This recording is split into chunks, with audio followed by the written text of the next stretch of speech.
So, as the official state religion of the United States wraps up its High Holy Month, I wanted to do a video talking about my views on homosexuality in light of my Christian conversion, because those who have followed my channel for a long time will know that to say I have liberal attitudes about sexuality would be a profound understatement. And while certainly some things as far as my personal practices have changed for me in light of that, I am not in the business of telling other people how they need to live their lives in general. So even if I was opposed to homosexuality and saw it as some egregious violation of natural order or something like that, I still would not be of I would still not be of the persuasion to go around forcing people to live the way I think they ought to live. But that said, I have, as much as I think that this kind of pride thing this month has probably been, I think, probably the most that mainstream society has ever cared about pride celebrations, because there's been, what we would call, pride is kind of, we could think of pride as like the ecclesiastical arm of the woke religion, and it's something that people have been getting sick of and that sort of thing. And so I wanted to try, a lot of people appreciate me offering a more moderate, even-handed approach to controversial topics. And that's something I wanted to talk about in this video, because a lot of this opposition, a lot of the hardline opposition to pride has been coming from Catholic activists specifically. And I'm an Episcopalian, or I should say, I'm studying to be an Episcopalian. I've not taken confirmation yet, but it's the Christianity I was largely raised in, and it's what I continue to practice as an adult. But anyway, as an Episcopalian, I have a liberal attitude about the practice of homosexuality in and of itself, but I hold that as distinct from this thing that's emerged that we're calling pride. And it's interesting because Episcopalianism is essentially a more liberalized offshoot of Catholicism. The Anglican Christian tradition in general emerged because King Henry VIII wanted to get a divorce, and so that set the stage for Episcopalians always having a fairly liberal attitude about matters of sex and sexuality. But that and that alone doesn't justify the position and the perspective. There's a few reasons why I, as an Episcopal Christian, am okay with homosexuality. And there's a few reasons that are obvious and that you've heard before, and a few that you may not have heard. I'll start with the ones that most people have heard that just form the foundation of my position. So a lot of one of the common go-to arguments refuting the biblical stance against homosexuality is to say, well, those are outdated biblical laws that are part of a set of biblical laws that we no longer observe anymore. And that's absolutely true.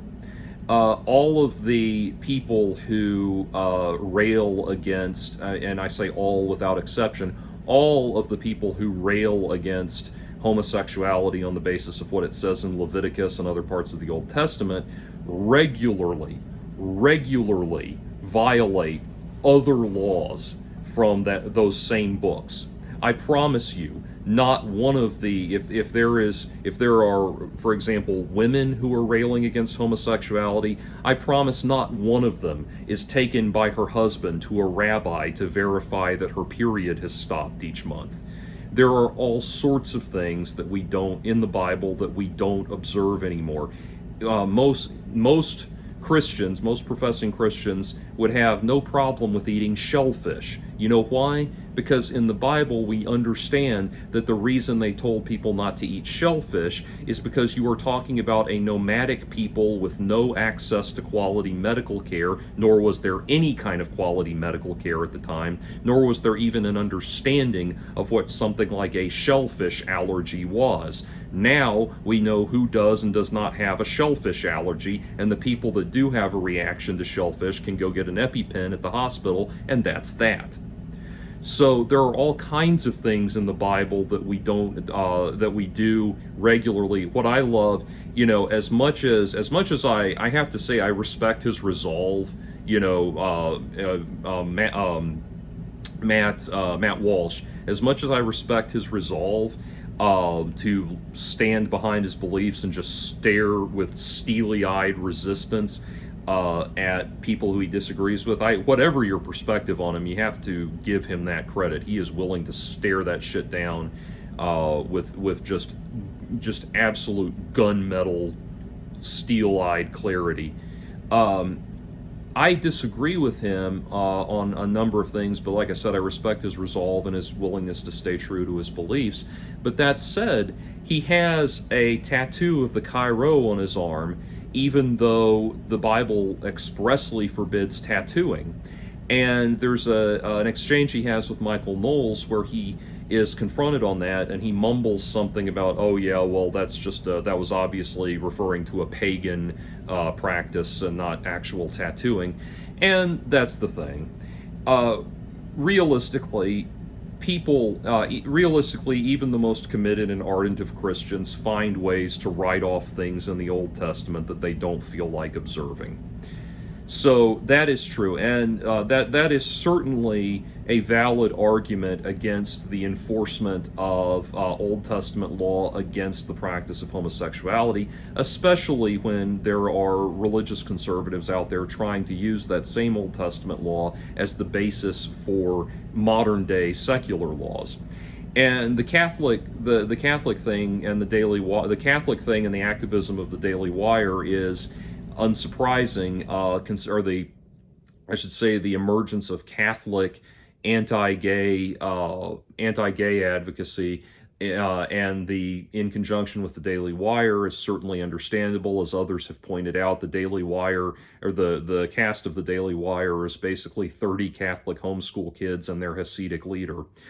So that goes out. That's a good, reasonable argument if you were to say to someone, hey, get off your high holy horse, we all do stuff in the Old Testament, we all do stuff that's forbidden in the Old Testament because we know that there's no reasonable, logical reason to do it. Don't get me wrong, there's people like Orthodox Jews and that sort of thing that will still uphold things from the Old Testament, but even then, it's part of an honorific practice. It's part of a religious. It's part of an act of religious devotion. It's a symbolic gesture. It's not the issue. It's not an issue of cleanliness and hygiene and making sure you don't die in the desert and that kind of thing. So those are reasonable arguments, but those ultimately are only satisfying arguments at the level of secular life versus religious authoritarianism. So they don't mean very much. If you are a practicing Christian, those arguments sound like you're just making excuses. So what you need is a real, thorough, and reasonable interpretation of the Bible that accounts for all of this and puts it in a proper context and a proper perspective. So, before I get into this, I just want to say, when people write me with hostile, with hostile or unpleasant comments, and the comments are like 5 pages long worth of text, I usually only read like the first 2 sentences and delete it. So if you passionately disagree with me about this, make your own video instead of just blowing up my comments pages. It's more productive and it's less aggravating all around. Anyway, so here's the thing. We as Christians are, and by the way, I'm going to do this one section at a time. So, if you're going to be one of those commenters that's like, but what about Paul? The Apostle Paul said blah, blah, blah. I'm going to get to Paul. Hold your horses. We're going to get to Paul. We're going to do this one bit at a time.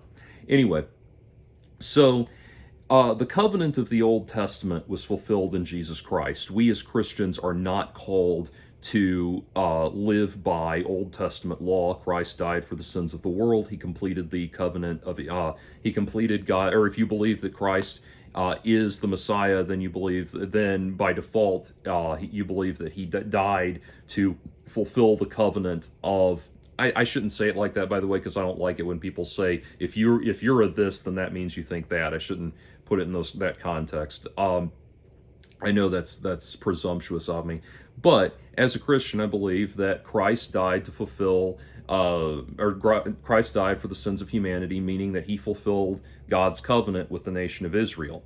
We are not Israel. Christians are not the body that is governed by those Old Testament laws, the Old Testament Israeli laws.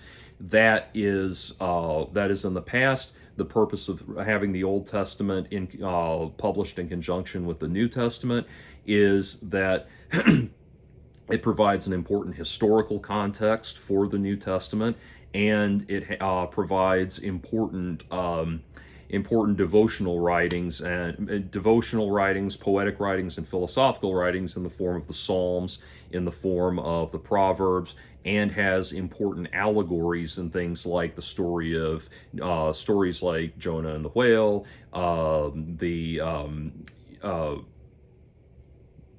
Job. I'm sorry, that's what I was trying to say. Job, Joseph and the coat of many colors. These are important allegorical tales with important information in them. And one of the things that brought me back in my own path back to Christ was Jordan Peterson's in-depth lecture series on the book of Genesis. So that's absolutely important. It's crucial to understand all of that, but it is a primer as far as Christianity should be concerned. It's a primer for the New Testament. Okay, what did Jesus say about homosexuality? Nothing. And actually, realistically speaking, he actually did not say a whole lot about sexuality in general. And here's the thing. He had, yes, I know, man commits lust in his heart, man with lust in his heart commits adultery. I know all of that. But you look at the interactions that Jesus had with the religious leaders of his time. And what they would do is come to Jesus, confront him, and say, "Hey, Rabbi, the scriptures say this, and this rule." Okay, so they'll present a situation. Imagine, hypothetically, this situation happened. How do you resolve that situation under Old Testament law? And they wouldn't call it Old Testament law then, obviously, but under the law that we're meant to abide by. And his message, time and again, ultimately boils down to, you have lost sight of what you are supposed to be as a servant of God. You are fixated entirely on rules. Following rules is not what makes you a good person. And that's the ultimate point in the idea that we are all sinners before God. We have all fallen short of the glory of God.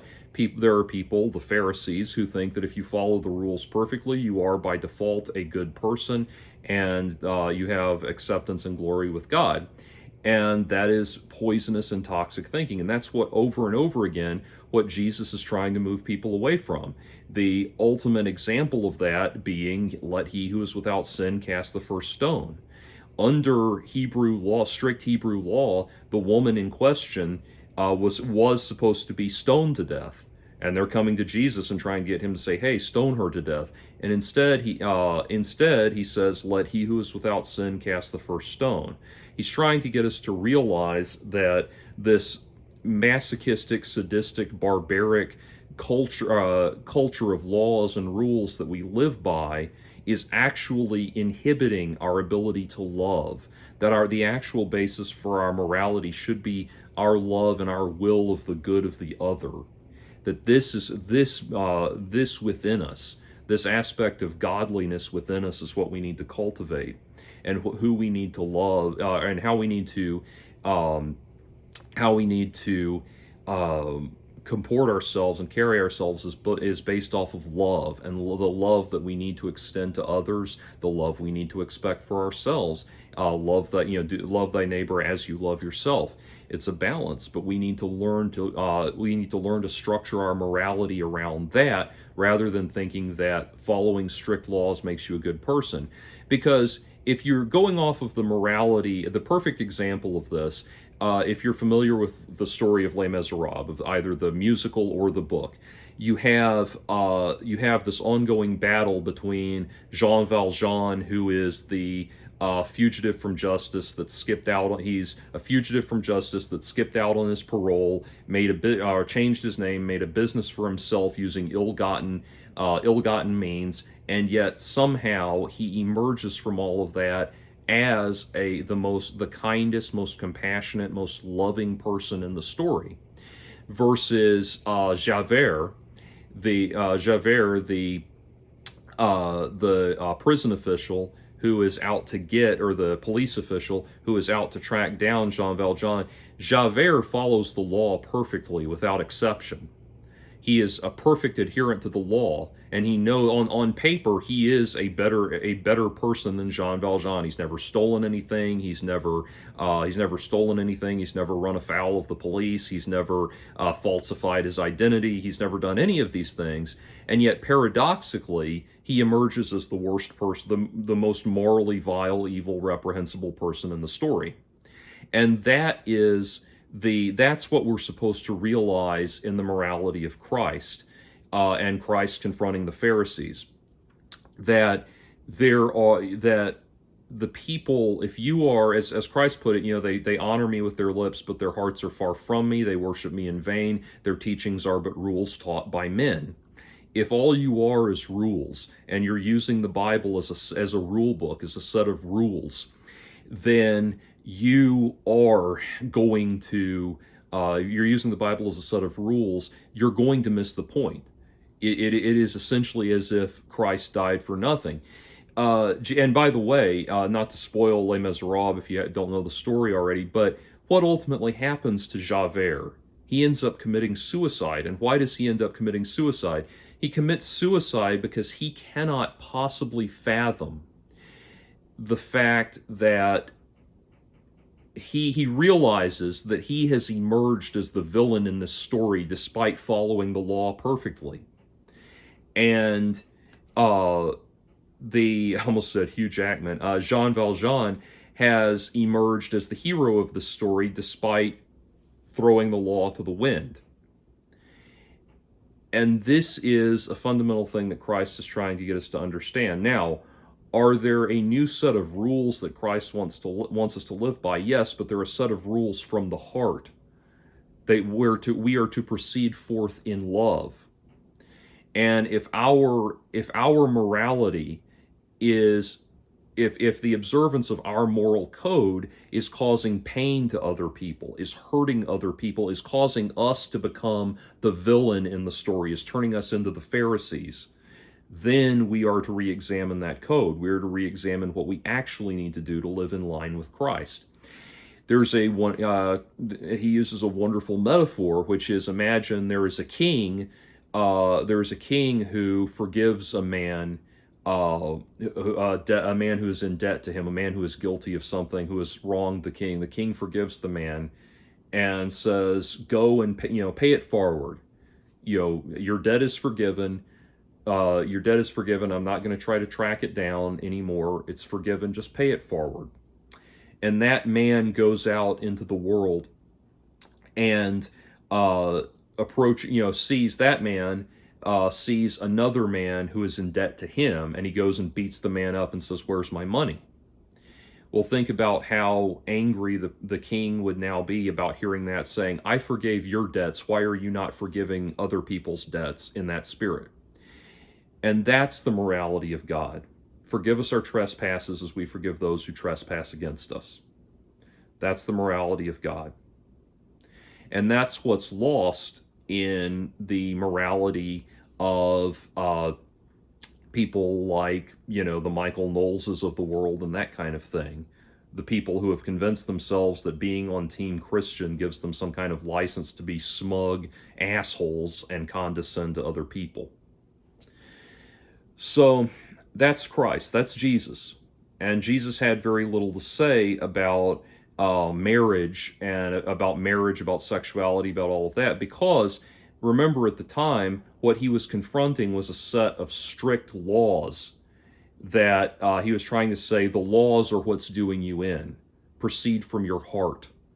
Proceed from a place of love in your heart, not what the law of Moses is expecting you to do. And I could go on a huge side tangent about the lust in your heart is committing adultery concept, but it ultimately comes back to that because the originating question was talking about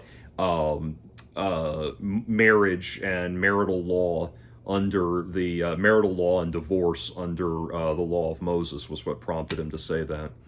But anyway, so that's Jesus. And nobody in the Bible, nothing in the Bible transcends the word of Jesus, including the word of Paul. And Paul acknowledges that at the beginning of the 1 Corinthian letter. He says, you were baptized in the name of Jesus, not Paul. And he's offering a very, very important observation there. You are not there to worship Paul. In all questions of whose teachings are superior, Jesus or Paul, you are always to defer to Jesus. There was, when I was, around the time I started college, there was this big controversy that a lot of Christian churches kicked up. Conservative Christian churches kicked up because they were saying, well, the Apostle Paul said that the women are supposed to stay quiet in the church. And people swooped in and said, yes, but what he was talking about in context was that was a specific situation where there were women in a specific church that were talking, and he wanted them to stay quiet, and if they had questions, ask their husband rather than interrupt the sermon. And the conservative Christians came back with, yeah, but we could all burn in hell, let's just not chance it. And again, that comes back to, if your basis for this is, yeah, but we could all burn in hell, then you're doing it wrong. Your basis should be, how do I proceed in love? So if the question comes down to a question of, are we accepting and helpful and nurturing towards people, or are we imposing harsh restrictions and penalties on them and that sort of thing and making their lives miserable? What do we defer to? We defer to the will of Christ, which is that we are to love. That's why I said in a previous video, I truly think that if Jesus happened upon a protest in an abortion clinic, he would be one of the people that was throwing a flak jacket around the pregnant woman and escorting her into the clinic, not one of the people jeering at her and yelling at her and screaming hateful invective at her. Now, I do think after she had the abortion, he would probably bless her, forgive her of her sins, and say, go and sin no more. There's a balance to it. But anyway, that's part of grace. But then, from a purely, so that there should say that if your walk in Christ is interrupted by something that Paul said, then you should defer to Jesus, not to Paul.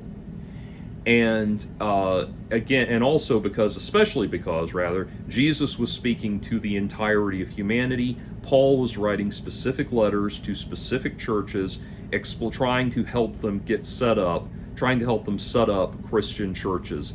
That was the purpose there. Now, that's not to say Paul is a bad person or is without good ideas. He has a tremendous number of good ideas, and is very, very insightful, and especially in books like Philemon and things like that, is absolutely a fascinating read.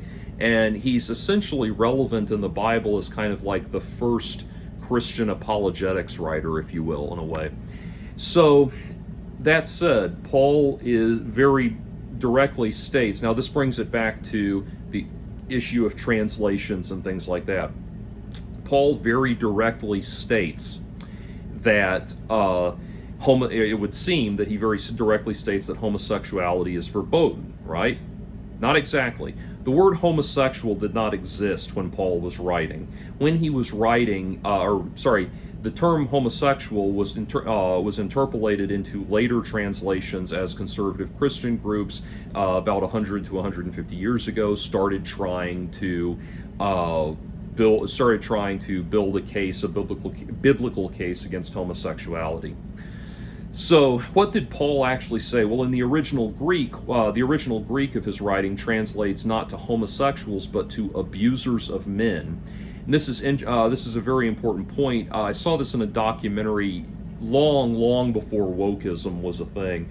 Saw this in a documentary, and I'm blanking on which one, but it was about homosexuality in the Bible and that sort of thing.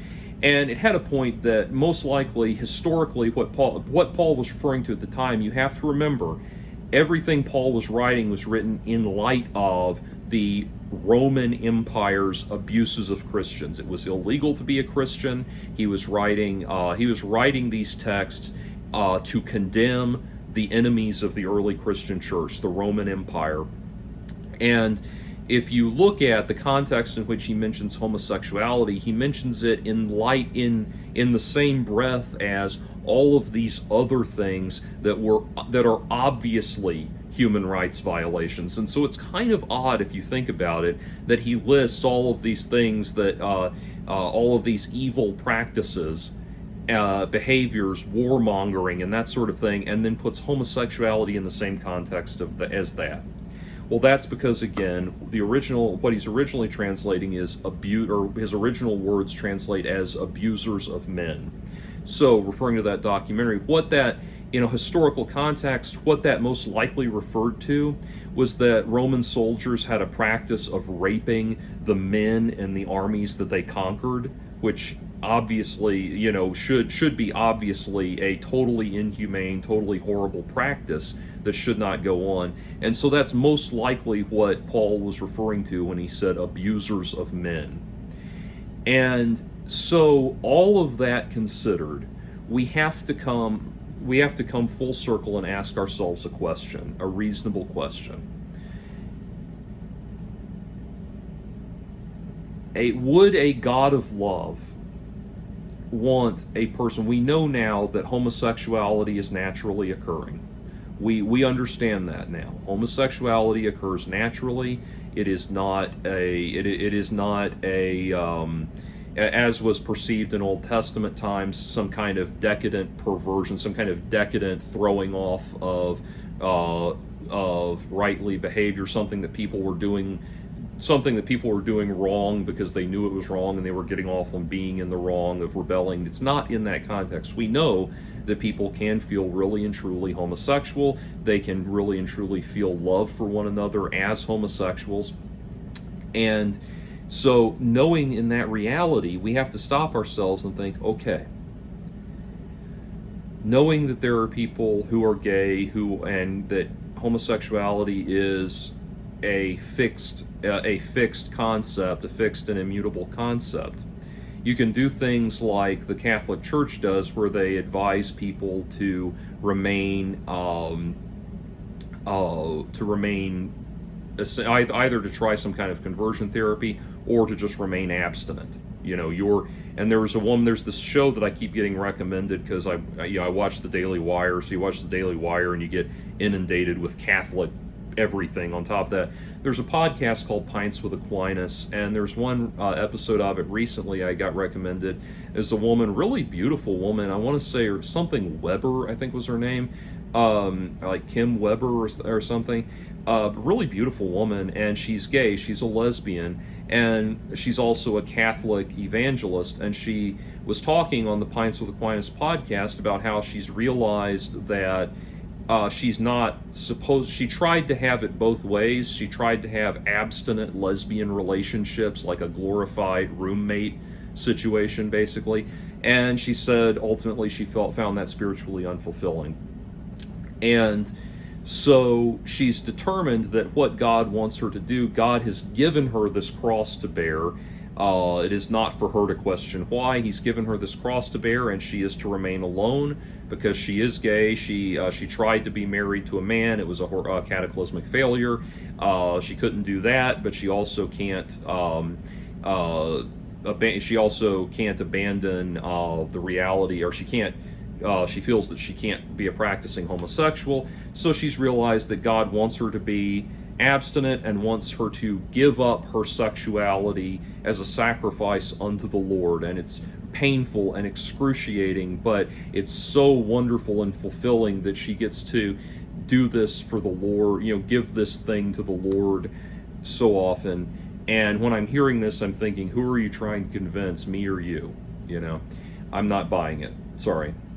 I honestly think that if we as human beings are capable of comprehending that a person can really and truly, genuinely in their heart be attracted to someone of the same sex and want to have love and a loving relationship and a kind-hearted, loving, genuine relationship with someone of the same sex, if we can comprehend that, surely God can comprehend that. And surely a God of mercy, a God who wants us to always proceed from love, and wants us to proceed from love, not a glorified rule book. A God that wants us to proceed from love is going to understand that. I posted a comment on a different Pints with Aquinas video, one that I'd like to also talk about, but I commented about one of my own personal demons, where I said that, and I've talked about this in other videos, when I was a teenager, I had a really hard time developing social relationships, developing socially, because there was a gang of bullies that would beat up girls if I talked to them.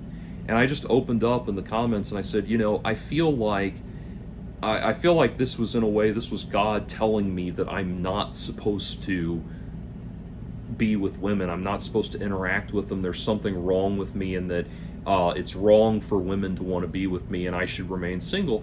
And somebody, obviously a Christian, responded to that and said, if God wanted you to remain single, he would not have communicated that to you by having innocent girls get beaten up.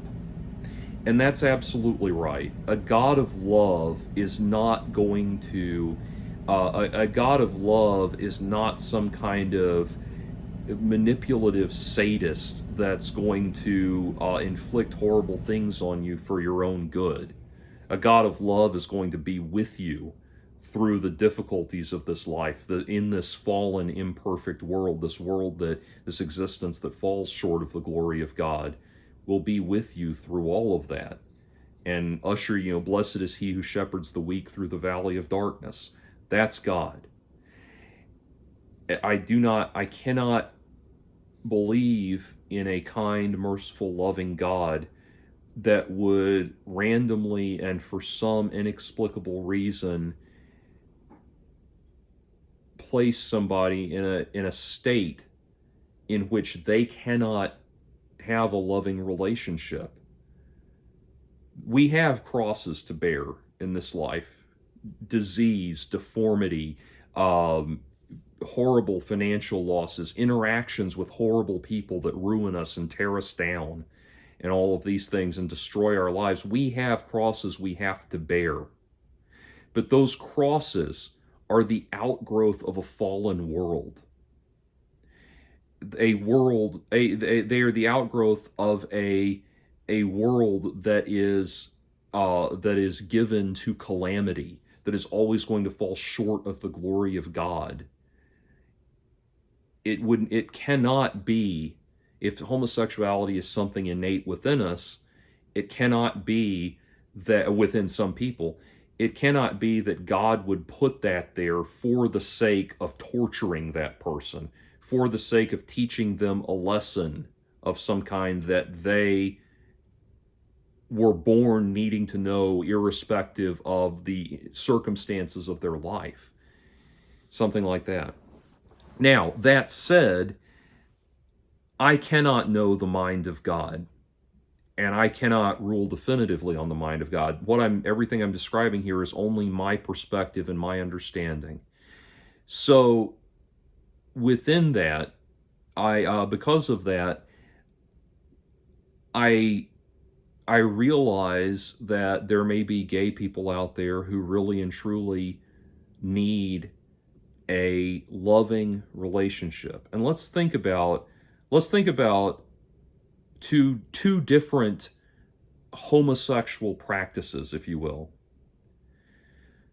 If two men or two women love each other, really and truly love each other, and want to build a loving family together, I cannot imagine God objecting to that. What I can imagine God objecting to would be bug chasing. Bug chasing is a practice among gay men where they intentionally have unprotected sex with HIV-positive men with the intention of trying to contract the virus themselves.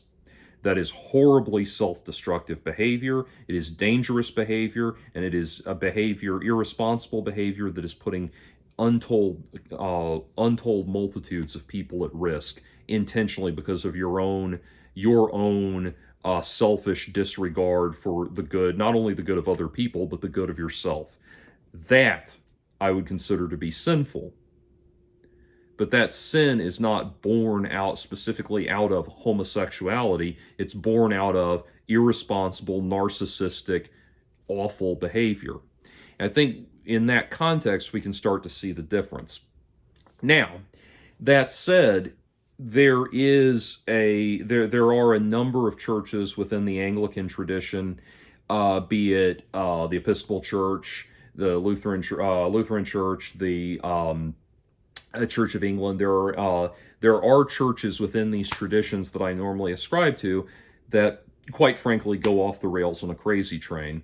And I'll tell you, in all of the acceptance of homosexuality as a concept, I'll tell you what I'm not in favor of, and that is that if you are a gay Christian, you must not, in my opinion, you must not put that above God. That cannot supersede your love of God, and I'll tell you exactly in concrete terms what I'm talking about.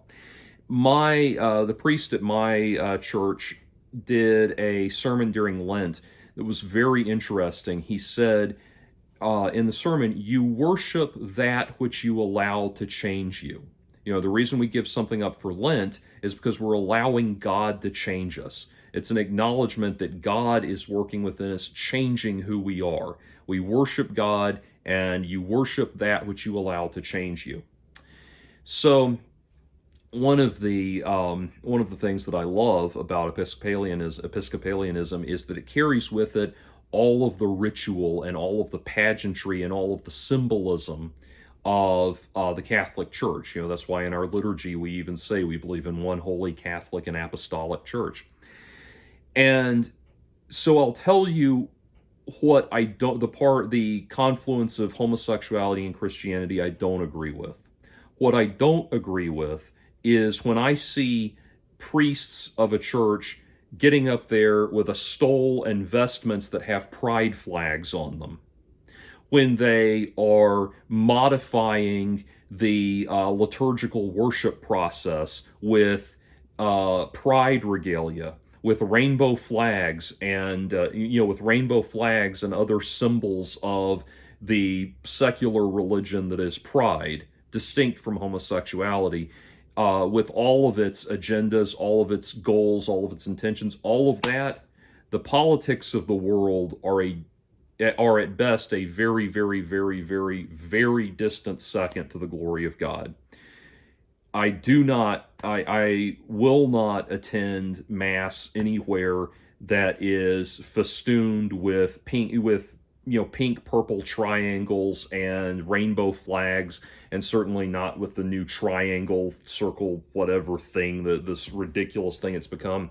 I won't worship anywhere that does that.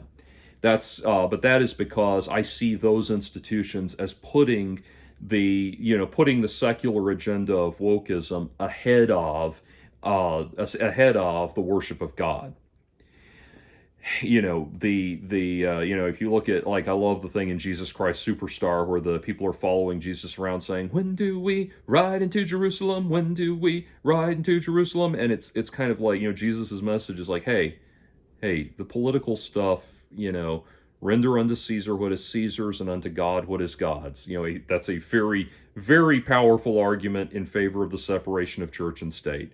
And I want to separate that church and state when it comes to extreme conservative browbeaters. And I also want to separate that church and want that separation of church and state when it comes to the woke agenda.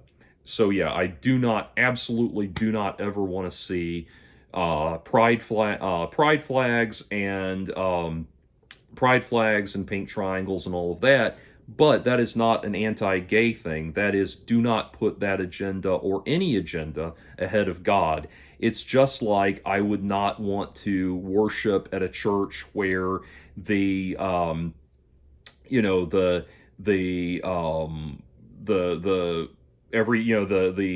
the liturgy and the liturgical process, the sacraments and all of that, everything was festooned with images of, a donkey for the Democratic Party or an elephant for the Republican Party or something like that. All of that stuff, that is subservient to, the worship of the Lord. So if you are gay, if you are a lesbian, if you are bisexual, if you are transgendered, if you are any letter in the woke alphabet, the pride alphabet that now has more letters than there are numbers in pi, if you are anywhere along that continuum, you have every right to come worship, you have every right to receive the sacraments, and you have every right to do that alongside me. If I were to ever tell anyone that they cannot come worship with me, or that I didn't want them to worship with me, because of something about them in this mortal life, that would be a grave sin. That would be a very horrible sin, and that would be something I needed to atone for. So, no matter who you are and what you are welcome to come receive the body and blood of Christ. You are welcome to have your sins forgiven, and you are welcome to formulate a personal relationship with Jesus Christ. I would never turn you away from that. But I am not going to seek my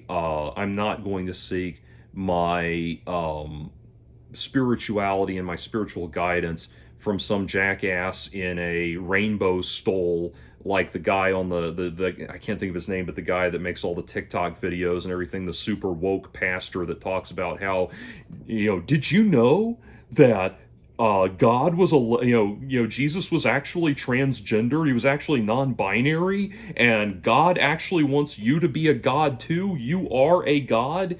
All of that. Like, when I hear shit like that, I stop and I actually think that's like literally satanic. You realize that, right? I mean, Satan fell from heaven because he wanted to usurp the authority and prestige and glory of God.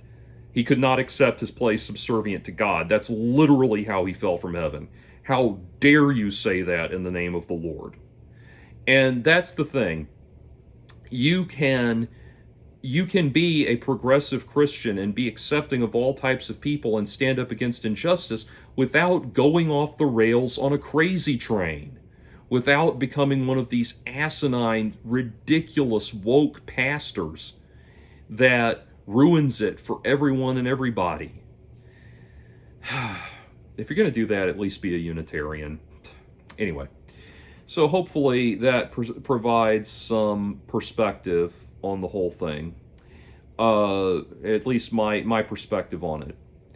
There is, in any bitterly divided group, in any bitter division between groups, there's usually a peaceful middle ground that neither side wants to acknowledge. And that's what I would ultimately like to promote and push on my channel.